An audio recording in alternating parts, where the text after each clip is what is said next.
Hi, everybody, and welcome to this new webinar. The series is now well known to you, a series on the Indo-Pacific that we have initiated at King's College, at the Global Institutes of King's College, to be precise. And we are very fortunate today to have Agnieszka Sobocinska with us for dealing with Shapeshifters, imagine geographies of Australia's region. And therefore, we will focus clearly on the role of Australia in the Indo-Pacific. Agnieszka is the director of the Menzies Australia Institute and reader in international history and historical geography at King's. She joined King's in 2022, last year only. And she was before that at Monash University and at University of Sydney, so in Australia for sure. Agnieszka's research explores the intersections between history, politics, and geography, as the title she has in her own presentation suggests, and that in the context of IR, international development. So North-South contacts, Australia-Asia relations, all these are, of course, in her area of expertise, and she's particularly interested in the politics of non-elite mobility, migrations, and also interpersonal contacts through foreign aid. She had a book on volunteers who contributed to aid in Australia. Today, it will be more geopolitical and probably even more geostrategic, because the role of Australia in the Indo-Pacific is both. And we will repeat the modus operandi we have already experimented several times. Agnieszka will present her views on this in 25, 30 minutes. And then we'll have the Q&A session for another 30 minutes or so. Agnieszka, thank you so much for being with us today. And the floor is yours. Thank you very much. Thank you, Christophe, Maro, the entire Asia-Pacific, Indo-Pacific group for having me. I'm going to try and share my screen. Hopefully you can see this. So like I'm saying, thank you very much for the opportunity to speak today. I rarely talk about Australia anymore, I have to admit. Nowadays, I usually write critical global histories of foreign aid and development. So it was a real pleasure to come back to one location, somewhere to ground my thinking about geography and place. So today I'm going to look a little more closely at the stories that Australians have told about their place in the world. So where Australia is in particular. And I'm going to try and do this. I'm a historian. I'll be taking a historical point of view. I'm going to try and sort of convince the IR world that taking a longer term view is actually imperative. Everyone should be doing this. Stories change over time. And in Australia's case, the pace and frequency of those changes, that is a persistent attempt to write and rewrite that story about Australia's region, about its place in the world, is really striking. And I think it's very important here. It's also important, I think, not just for historians, but also for scholars of strategy, international relations, and contemporary politics. And this is a point I'd like to come back to at the end of the talk. So we all know in this research group that the Indo-Pacific has been getting a very good press recently. It's now ascending to the status of a buzzword. Many developments in Asian international history, global history, are now routinely described as having occurred in the Indo-Pacific region. This is true in the UK. Just this week, the nation's joining the CPTPP, which is, of course, a Trans-Pacific partnership. In much of the media coverage has been rebranded as an Indo-Pacific trade exercise. And this also happens in Australia. The media is now habitually reporting issues in Australia's international relations through that Indo-Pacific lens. The government in Australia, of course, also explains strategic defence and international policies through the prism of the Indo-Pacific. Foreign Minister Penny Wong's recent influential speech here at King's College was very closely framed around the Indo-Pacific, very closely framed around the Indo-Pacific. She called it, quote, the most consequential region of our time and likely to remain so for generations to come, end quote. Australia, in this view, and in her view in particular, is squarely at the heart of this region. Penny Wong said that, quote, Australia sees itself as being in the Indo-Pacific and being of the Indo-Pacific, end quote.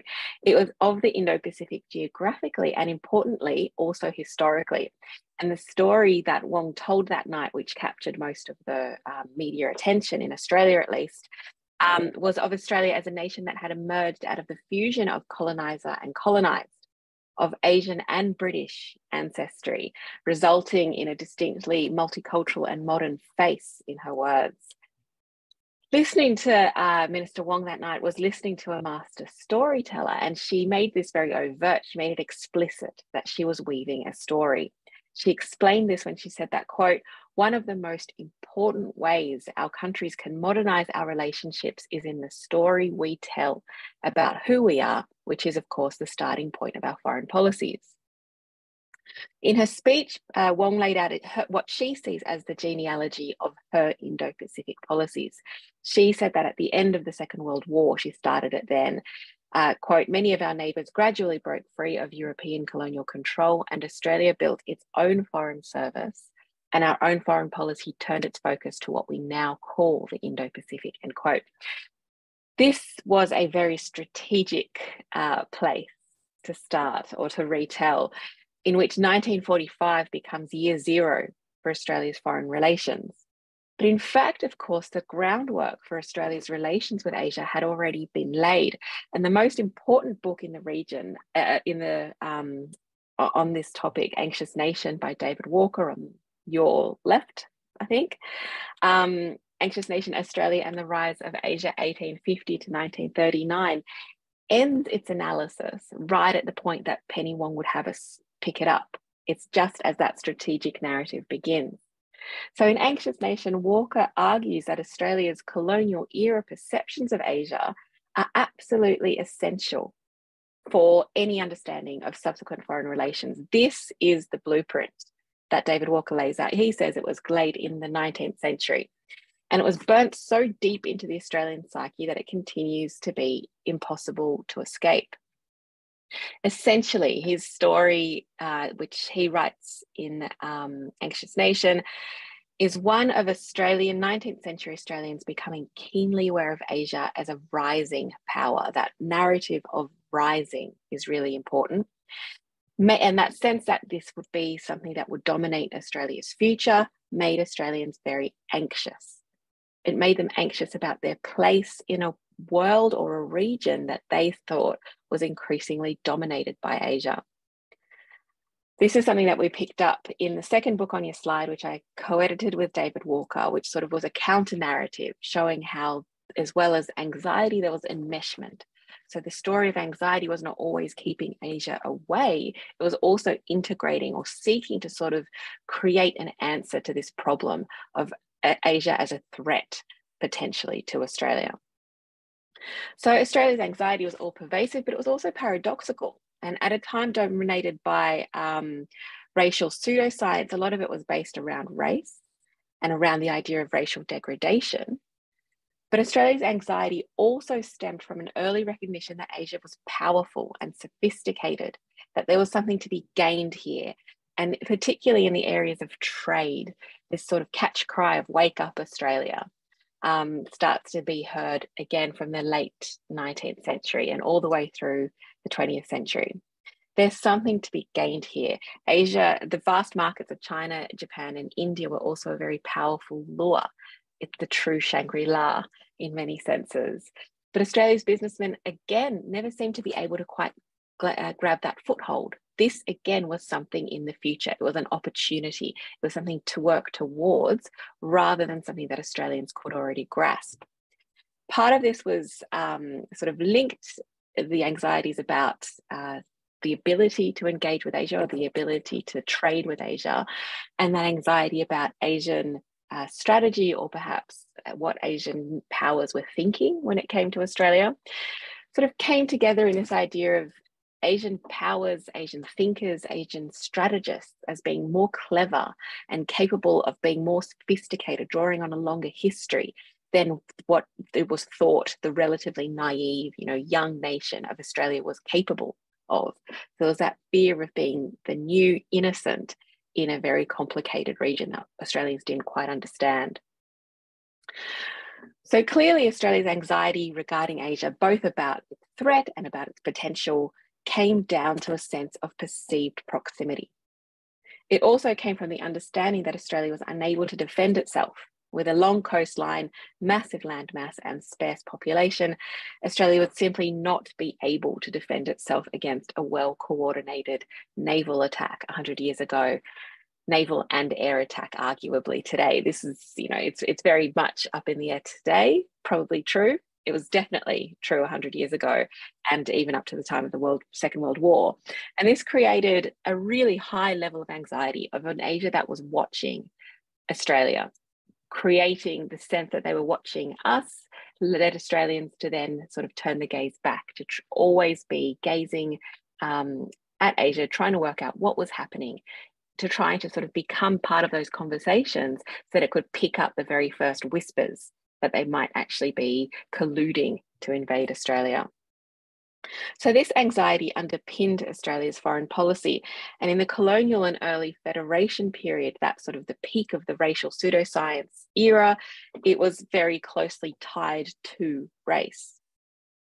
It was built around the concept of the global colour line, which Marilyn Lake and Henry Reynolds wrote about beautifully in this book, drawing the global colour line. Essentially, they describe the global colour line as an emotional and affective project in which Australia played a very important role, drawing together what was later called its great and powerful friends, and later still the Anglosphere, into protecting them, because we are the same, we are one of them, and so protect Australians no matter what.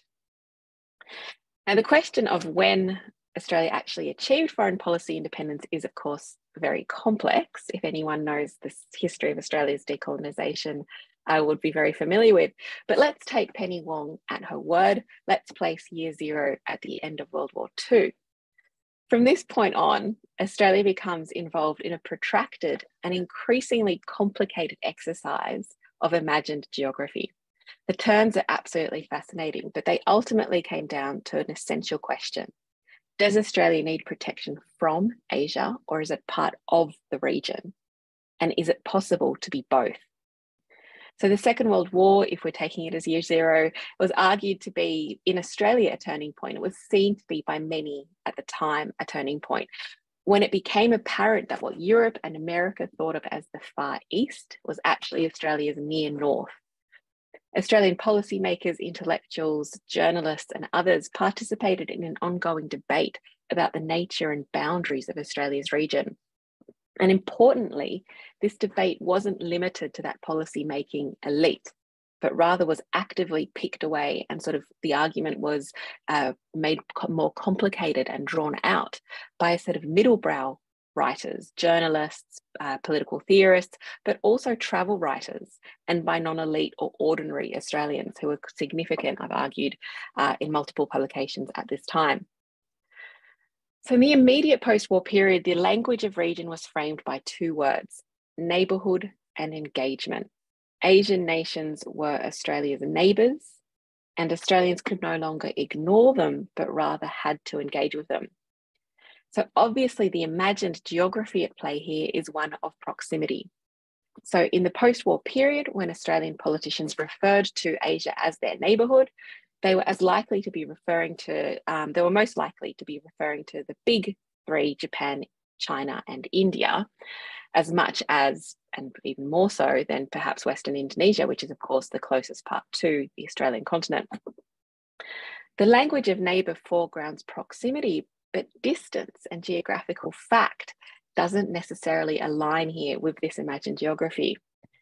The distance from Canberra to Beijing is 5,600 miles, which is more than 500 miles further than from London to Beijing. The distance from Canberra to Tokyo is a whisker under 5,000 miles. The distance from Canberra to Delhi is just under 6,500 miles. London is 2,500 miles closer to Delhi than Canberra, but you don't often hear it professing any neighbourly traits. Yet, from as early as 1947, it was very clear that Australians were being taught to think of India as their neighbour.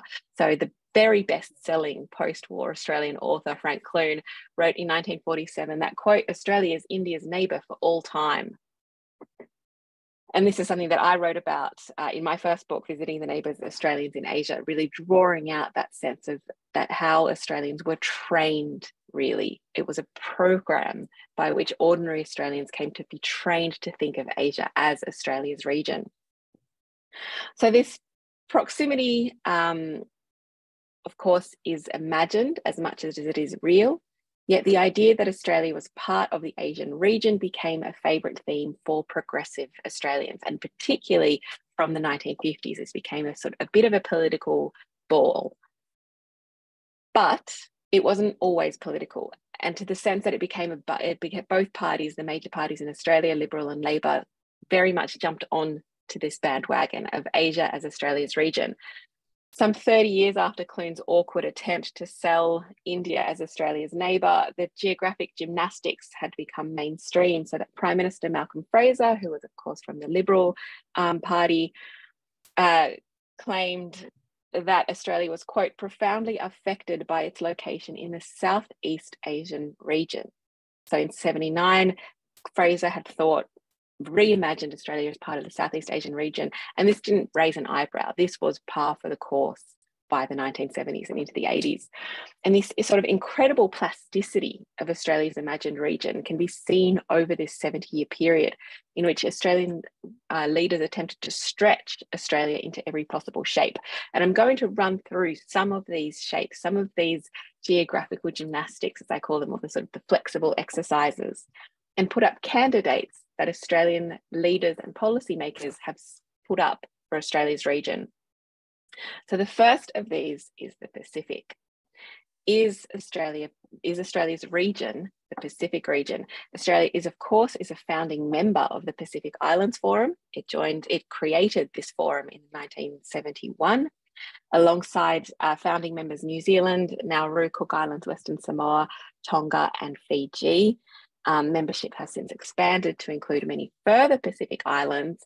I don't think many of those would be controversial candidates for the Pacific Island group. Whether Australia belongs to this region, if this is Australia's region, has in Australia been sort of seen as a slightly left of centre proposition. But interestingly enough, when I taught this recently to undergrads here at King's, they were really definite. They were sure, yes, the Pacific is Australia's region. So this sort of geographical determinism on their view put Australia firmly in this frame. In 1974, Australia became the first dialogue partner of ASEAN, the Association of Southeast Asian Asian Nations. So this is the Malcolm Fraser argument that Australia is part of the Southeast Asian region, and Australia was working very hard to be seen as such in the 70s into the 80s. So ASEAN, Australia was working very hard to do this. Malcolm Fraser was part of a much broader bloc of Australians attempting to situate Australia within Southeast Asia, but ASEAN blocked further attempts at integration, overtly stating that its membership structure could not include Australia. So Australia was not part of what ASEAN imagined as their region.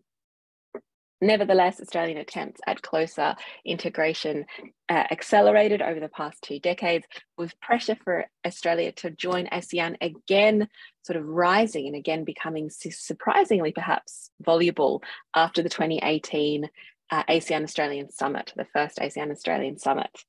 Led to questions. Why wasn't Australia a member? Should it be one? So ASEAN's clubbish exclusion of Australia bolstered some anxieties. Australia was defining itself as being part of this region, but apparently the region didn't want it. Did exclusion mean opposition? Was Indonesia perhaps secretly planning to invade Australia? And what were the economic costs of exclusion at a time when Asian economies were starting to roar like tigers, slowly, but getting there. This anxiety was behind the Hawke and Keating's sustained program of Asian engagement, perhaps the major outcome of which was APEC, the Asia-Pacific Economic Cooperation Forum. So Australia's region becoming defined in the 80s, if it's not Southeast Asia, maybe it is the Asia-Pacific. And again, Australia was very strong as a player behind the formation of APEC in 1989. The founding members of this region went beyond Southeast Asia, and this APEC framing brought in the United States, which was really important for Australia. It was broad enough to include friends as well as neighbours. This, the Asia Pacific, was seen to be Australia's preferred region for decades.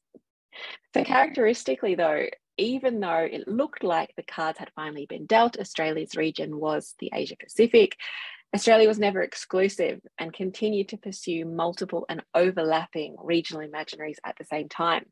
So in 2005, under the Howard government, Australia was again a founding member of another regional summit. This was the East Asia Summit, which was conceived as a regional forum that would sort of force the expansion of ASEAN, perhaps. This is essentially the ASEAN +6 formation.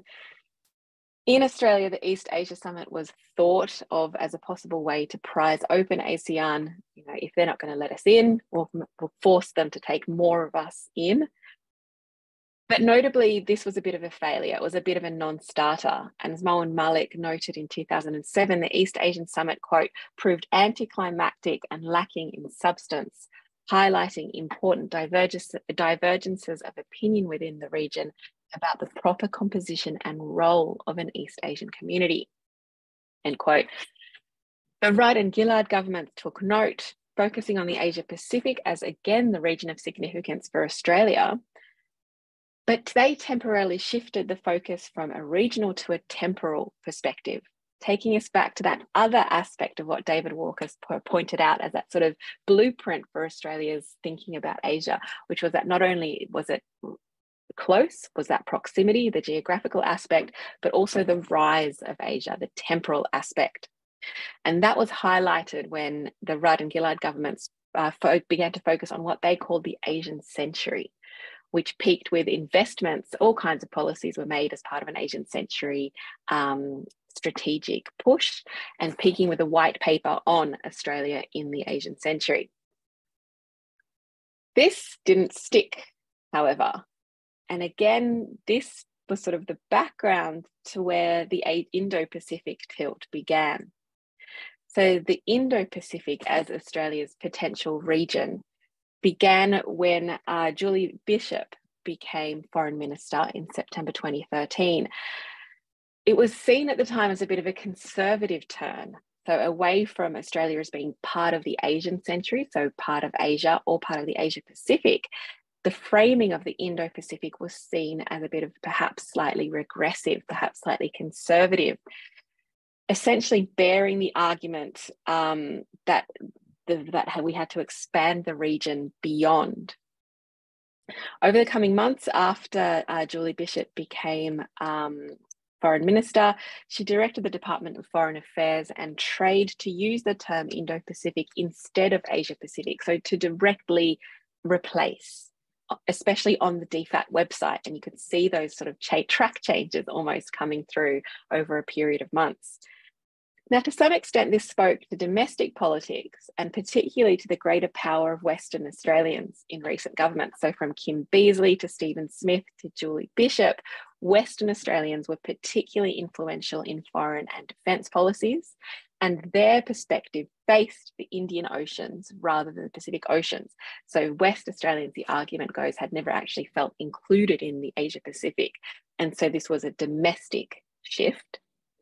But it also spoke to renewed anxieties about China, and again was seen as part of this more conservative pivot in line with the United States to put Australia in a position to perhaps contain China's rise. So a more cautious framing around the Asian century, or what was becoming the Chinese future.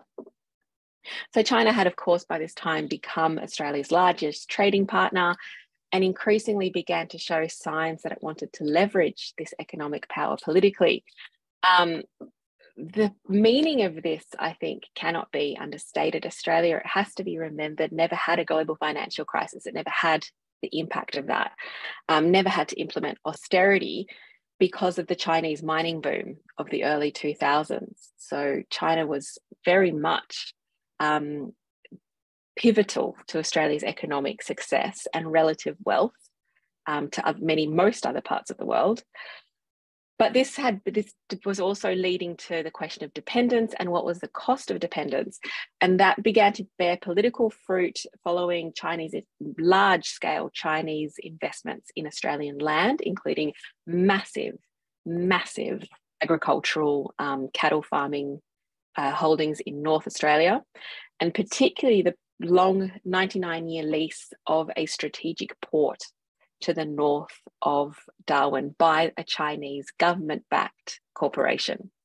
So to what extent was economic dependence leading Australia into sort of invasion by stealth, as the most panicked commentators had it at the time? So a major outcome of the Indo-Pacific tilt, of course, has been this idea of containment of China. And I've chosen this illustration from the Council of Geostrategy to really illustrate that, this idea that you could sort of fence China in through this series of alliances not only gives the sense that this is possible, it also, this projection at least, makes Australia very large and very important. Australia becomes a really sort of signal partner in the Indo-Pacific tilt. The projection chosen there, which makes the US and Australia massive and much larger than PRC, I think is a really important one about the imagined geographies of the Indo-Pacific, and of course of its major outcome so far, which is AUKUS. So the billions of pounds invested in submarine deterrence as a strategy for containing an increasingly muscular China has been the main outcome of the Indo-Pacific tilt in Australia's imaginative geographies. And there is, of course, some irony here. In the long term, there's something of a return to the global colour line. As Kate Clayton of La Trobe Asia recently wrote, quote, AUKUS demonstrates that in times of instability, the Anglosphere is united. And what is the Anglosphere to some, of course, appears as a post-colonial, but very much colonial era or neo-colonial alliance. So at least rhetorically, AUKUS revives a colonial world order that much of the region was very eager to leave behind and spent most of the 20th century trying to do. Malaysia and Indonesia in particular have raised very strong concerns about AUKUS, and Pacific Island nations as well have raised concerns that the huge spending involved in AUKUS will weaken Australian commitments to climate change, which is a very real and immediate threat to the Pacific, if not to the entire region. And also concern about the impact on Australia's humanitarian and development budget. And again, there have been signals that at least some of that is coming true. So some of that humanitarian spending is being tied to Indo-Pacific securitization, or there's hints that this is going to be the case in the current Labor government. So in a roundabout way, all this shape-shifting and trying to on new regions for size has to some extent brought Australia back to the Anglosphere, if not the global colour line. The racial or proto-colonial tones of this alliance's history are really significant and are very real to some of the region's powers, even if they're not often addressed in positivist security scholarship. But that's not the story that I think is actually the most important or the most significant here. Looking over the long term, I think provides some necessary context. It highlights the flexibility of Australia's imagined geography, that sort of imagined region in which Australia places itself. Currently, yes, the Indo-Pacific, and the money is behind it right now, but it can also take other shapes, and the sort of groundwork is laid there for Australia to be part of the Pacific, Southeast Asia, East Asia, the Asia Pacific, Asia more broadly, as well as the Indo-Pacific. So why do I think this is important? I think it's important to put Indo-Pacific in its context. There's a lot of enthusiasm around it, but actually this is the latest in a long line of Australian attempts to manage anxiety about Asia. Most of this has been defensive and built on an anxiety about invasion, leading to regional regroupings in order to keep an eye on them, to manage or perhaps control them through all those regional groupings.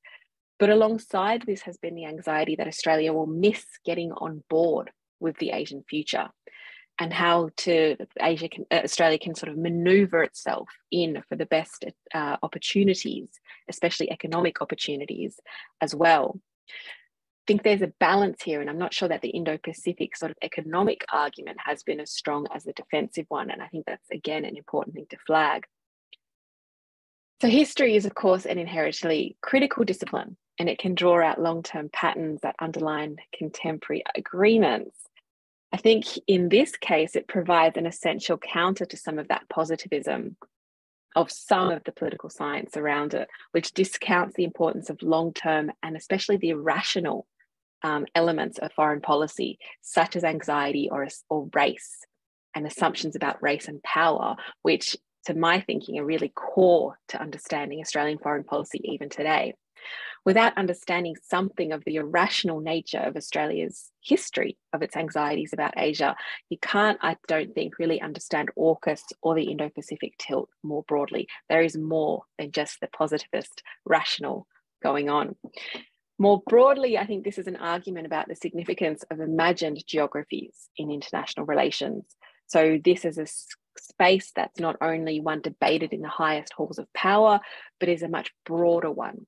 An imagined geography broadens out the actors and agents significant and involved in international relations beyond foreign ministers and beyond prime ministers.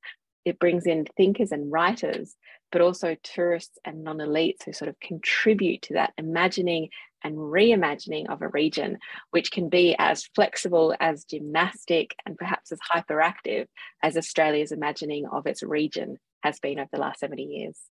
All right, I'll wrap up there and hopefully we can have some questions. Thank you. Thank you very much, Agnieszka, for this very refreshing presentation, because we see how interdisciplinary approaches are enriching our views of the Indo-Pacific.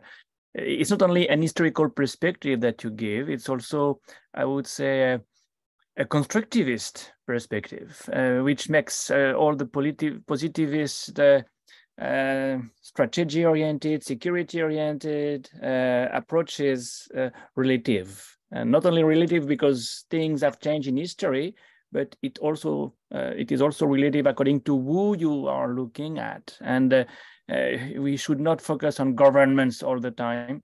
We should also look at people, and the people-to-people relations clearly are the substratum of long durée kind of changes. Thank you very much. I invite everybody to ask questions in the chat book or in the Q&A box. I will initiate the conversation by precisely returning to one of the points you've made in the beginning, looking at historical people-to-people relations. If you look at the same issue today and wonder how migrants, how foreigners are, quote unquote, appreciated, welcome to Australia, what kind of I would say presentation would you make of the favorite friends of the Australians? And I'm really speaking about the Australians and not the Australian government. That's the first point. And the second point, of course, it's related. But if you disaggregate ASEAN and look at what are the best partners for Australia and Australians, who is on the podium? Great questions, thank you. Yes, I do think, as you say, becomes really important and interesting once you broaden the frame out. So what happens when politics takes place outside of, you know, those ministerial meetings is a question I've been thinking about and dealing with for many years now. Don't want to say how many. In terms of how people-to-people relations have impacted and affected Australian relations with Asia, and, you know, how they've shaped that map of who friends are, it's quite an interesting one when you look at it, the different layers. So the one that I've always been interested in is travel. And travel, I think, is an important vector because Australians are very enthusiastic travellers. So on a per capita basis, for decades, Australia's had the highest spend, partly because, of course, to go abroad, you have to immediately buy a long haul airfare, but also because so many Australians are travelling almost habitually. You know, it's a part of everyday life to travel long haul. And Asia has been a really major part of that for, I mean, at least 50 years. From Cold War ideas being shaped by being actually on the ground. So preconceptions about us Asians as a threat or Asians as a race. And even that sort of conception of Asia and Asians as a conglomerate, a mass, which were presented to Australians for a surprisingly long time because, of course, the White Australia policy prevented migration. The idea of meeting people had to take place abroad. Meeting large numbers of foreigners, of quote unquote Asians, meant that Australians had to go there. And so that was really a profound experience for a lot of people. It seems so straightforward. It seems so basic to us now that Asia is not this sort of united mass, doesn't have one mind. But if you had been reading that sort of top level, including political discourse or rhetoric about Asia, you would be forgiven for not realizing that there was, you know, a multiplicity of nations, regions, people's opinions in this region, and that not everyone thought about Australia the same way. So, I mean, I've always thought of travel as a particularly important vector. Migration is a second one, and I think this is a super important aspect of Australia's relations with Asia that hasn't yet taken centre stage. So the White Australia policy, which limited Australian migration based on race, was only repealed in 1973, the last sort of vestiges of it. In the decades since, Australia's migration patterns have flipped. So for the past 2 decades, India and China have together formed the vast majority of Australia's migrants. So the shift occurred in the 90s and the early 2000s, and now it's very dominant. This means, I mean, Australia is a nation of migrants. More than over 50% of Australians are either born overseas or have a parent born overseas. Increasingly, the place of origin, the place of ancestry is Asia. This is slowly entering the mainstream of the conversation, but not in the way that you would imagine. So that the cultural power, and I think that establishment power of white Australia, Anglo-Australia in particular, I think has been surprisingly strong. I don't think that I think we expected more change by now. The idea that Australia could sign so many billions to what essentially is, you know, the great and powerful friends of the 1950s, so the US, the UK, as Australia's chain of defense against Asia, particularly China, in 2023 is, I think, a slightly surprising one. And I think it's slightly surprising that there hasn't been more of the questions around, is this who we are now? This might have been who Australians were in, you know, 1923, fine. But 100 years later, with the population looking so very different, and the way that the population is formed, I think I'm surprised myself that it hasn't come yet. I think in the next decade, as particularly second generation migrants grow into places of prominence and take up positions of power, that is going to shift. And I'm not sure where this is going to land. You did not make predictions about Australian foreign policy. They never come true. But I would be surprised if the conversation wasn't more enriched by the increasing complexity of Australia's population in 10 years. In terms of who Australia's friends might be, if you disaggregate ASEAN, and especially if you take it on a people-to-people approach, this is a super interesting question, because where Australians go isn't necessarily, again, the Australian imagined geography is very complex, where Australians go isn't necessarily reflected as sort of friends. Overwhelmingly, the most popular part of Asia overall, and ASEAN in particular, where Australians go, is Indonesia. It's our ASEAN nation closest to Australia. It's also the sort of the biggest tourist lure, but overwhelmingly they only go to Bali. And actually research has been done as to where Australians think Bali is. Many of them a surprisingly high number of them don't realize that it's in Indonesia. They think of it as a free floating construct. You know, this is just a tourist wonderland. It doesn't belong in any geostrategic region because tourism doesn't have strategy.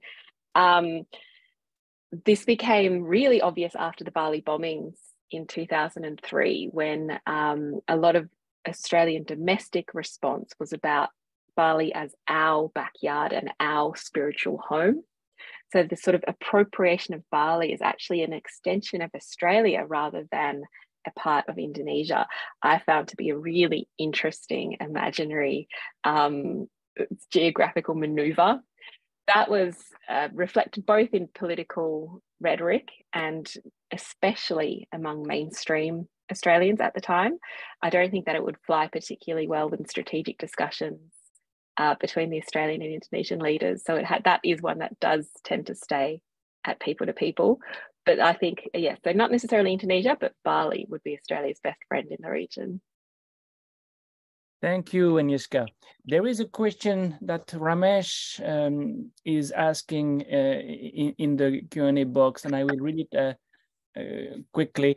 How have recent developments in the Asia-Pacific and Indo-Pacific regions, such as China's rise and the US pivot to Asia, influenced the position of Australia, and what are the likely future trajectories for regional geopolitics and cooperation in the areas of trade and migration? So you've said that you would not make any prediction, but you can probably supplement your previous responses or presentations by picking and choosing on this one. And you have another one. I read it also out because we don't have much time left, so you can bracket together these two responses. Hi, Agnieszka, Ed Pinfield, who is obviously knowing you.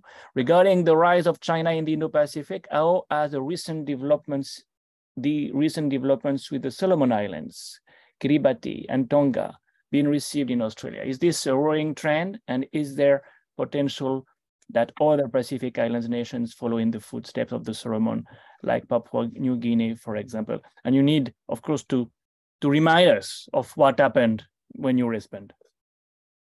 Sure.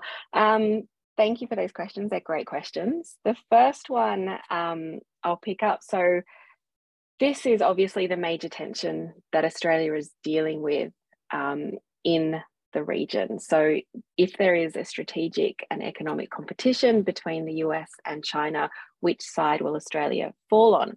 And I've been teaching courses on Australian foreign policy for a very long time now. And I remember a time when I used to say, don't worry, this will never happen. Australia will never have to decide because its economy is so firmly enmeshed with China's, but culturally it has always maintained such strong ties with the US. It'll mediate, you know, the China and US being so enmeshed in each other's economies, China holding so much foreign exchange of the US. It won't probably come to this. The stakes are too high. This is why I no longer make predictions, because the last few years have proven surprisingly bellicose to someone who knows how intermeshed China and the US are. So there is obviously increasing capacity for strategic confrontation, and sort of minor skirmishes have already taken place. Again, I perhaps would have predicted 10, 15 years ago, and I did predict to students with long memories, that Australia might try and pioneer an Asia first, US second approach, just because of that economic enmeshment. You know, in 2010, in 2011, we were talking about an incredible economic dependence, which was very much to Australia's benefit. You know, this literally made Australia rich when the rest of the world was suffering austerity. So to some extent, the fact that Australia has sided with sort of, the way that previous foreign policy thinkers have put this is Australia has to decide between geography and history. And all signs were that geography was going to win. So Australia was going to go with proximity, it was going to go with markets in particular. The fact that AUKUS is showing that actually the hold of history, the hold of the US, of the UK, of those perhaps cultural and kinship ties, as they used to be called in the early 20th century, so racial ties, I personally am surprised by and find difficult to pass as a result. But it's a great question. I'm sorry, I can't give you an answer. Ed, with regard to the Pacific, so developments in Solomon Island, Kiribati and Tonga and how they've been received in Australia, you, I think, know that yes, there's a political element to this, and there are small sections of the Australian political elite that think about the Pacific. Broadly, it doesn't really catch the attention of many Australians beyond. So even, the foreign policy think tanks barely devote time to the Pacific and devote space to the Pacific, which is not necessarily, again, as you'd expect it. New Zealand, which is often seen as the pair or the twin to Australia, is very much focused on the Pacific and has a close eye on what's happening in the Solomon Islands, what's happening in Kiribati, what's happening with Tonga. And I presume you're talking about shifts in, or perhaps wavering in especially foreign aid alliances, so larger increased loans from China as opposed to relying on Australia for economic aid, and as follows, presumably, politics. Is Australia worried about the increasing influence of China, in particular Belt and Road in the Pacific? Yes, it has been for a very long time. Again, the complexity of Australia, we need to disaggregate within that. Yes, now the Labor Party is in charge, both federally and across all of the states except for Tasmania, but the states aren't all aligned in seeing their interests. And Victoria in particular has seen its ties with China as being substantial and important, and has sort of broken ranks with the rest of Australia about Belt and Road and about, economic relations, not foreign relations with China, and has sort of tried, under the Premier Dan Andrews, tried to sort of form a much closer relationship with China than the federal level. So I think there's a little bit of complexity here. And I think there is still sort of this sense of leaving some doors open if they need to be. But I would be surprised if the current Indo-Pacific tilt, specifically AUKUS, didn't mean that Australia was going to actually be paradoxically investing less in the Pacific. And if it was going to be investing in the Pacific, it might not be in what the Solomon Islands, Kiribati, Tonga, etc. want. It's going to be investing in what Australia sees, and the securitization of the Pacific, and specifically the Solomon Islands in the 21st century, has been something that Australia really does invest in heavily. But other forms of development aid, especially climate change mitigation, Australia hasn't been stepping up in the same way. So short answer, there are concerns. I'd be surprised if the concerns of the Pacific are met effectively by Australia, though. Thank you. Two more and probably last questions. One about the imagined geographies you have described in your presentation. An anonymous viewer asked about Australian domestic narratives about decolonization and of the Aboriginal ethnic. How does that shape its foreign policy? And Ruth asked, can you tell us how the present-day developments such as China's crackdown on Hong Kong and its treatment of Uyghur Muslims have affected Australia's foreign policy and engagements with China? And what are the potential consequences of Australia's stance? Any retaliation in the anvil? Thank you. Those two questions are actually, I see them as being linked. So I will try to shape one answer that does both things, and I'm sure it won't do either well, but let's see how we go. Yes, the Indigenous Australia's political significance that the Indigenous people have has been rising steadily for decades. There's been a real recognition of colonisation, Australia as a settler colony, Australia, white and settler Australia, benefiting from the suffering and the indignities of the Indigenous people, so Aboriginal and Torres Strait Islander Australians. And this has become a political issue for decades and is now front and centre. So there's a referendum later this year about a constitutional change, which would legislate Indigenous Australians having a direct voice to Parliament. So in addition to traditional Westminster systems, having a some sort of a additional chamber of Indigenous opinion that would inform legislature. So that's going to a referendum later this year. So it's coming to a real peak. At the same time, that recognition, I think, has been very poorly integrated with broader, longer-term patterns, which have been settler Australia patterns. So all the relationships, all the geographies I spoke about today were created in a period when Indigenous geographies, Indigenous knowledges weren't integrated into Australian norms, and especially when we're talking about government policy. So that wasn't part of it. So I think that these are still in many ways happening on separate tracks, except when the issue of human rights critique comes in. And this is where that second question becomes very relevant, because while Australia is very happy to make quite public critiques, it tends to keep them broad, and it doesn't tend to prosecute human rights abuses itself. China's crackdown against Uyghur Muslims, for example, because Australia's human rights record is not perfect. It's not clean, especially when it comes to Indigenous issues. And over the last 2 decades, when we're talking about asylum seekers and refugees, Australia's human rights record is very, very complicated. And there have been UN moves, not sanctions, but UN critiques, official critiques raised. So Australia, I don't think as a nation, the leadership is not going to crow too loudly about China's crackdowns on civil liberties, on ethnic minorities in particular, because China will very quickly turn around and say, you can talk about human rights from your pedestal, but what is your actual record?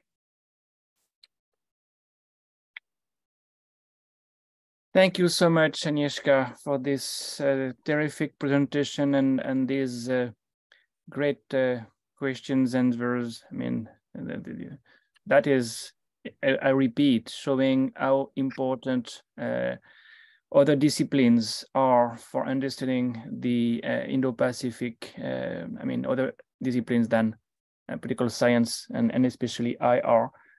Because to bring in societies, to bring in history, something IR people sometimes do, but not as systematically as they should, because you don't understand, as you've said, you don't understand AUKUS if you don't have any idea of how deep, historically deep, this sense of anxiety is. Thank you. And for those who have missed the beginning of Agnieszka's presentation, and for all the others, it will be available online on the website of the Global Institutes very soon. And we'll have one more monthly webinar in April, because that's how we work. Once a month we meet and we explore one more subject. So next month, on the 25th of April, the topic will be Japan in the Indo-Pacific, and the speaker will be Alessio Patalano, who is professor at the War Studies Department at King's College. So you'll receive, of course, the invite along with the link taking you to Agnieszka's presentation on the website. Thank you again. Have a good afternoon.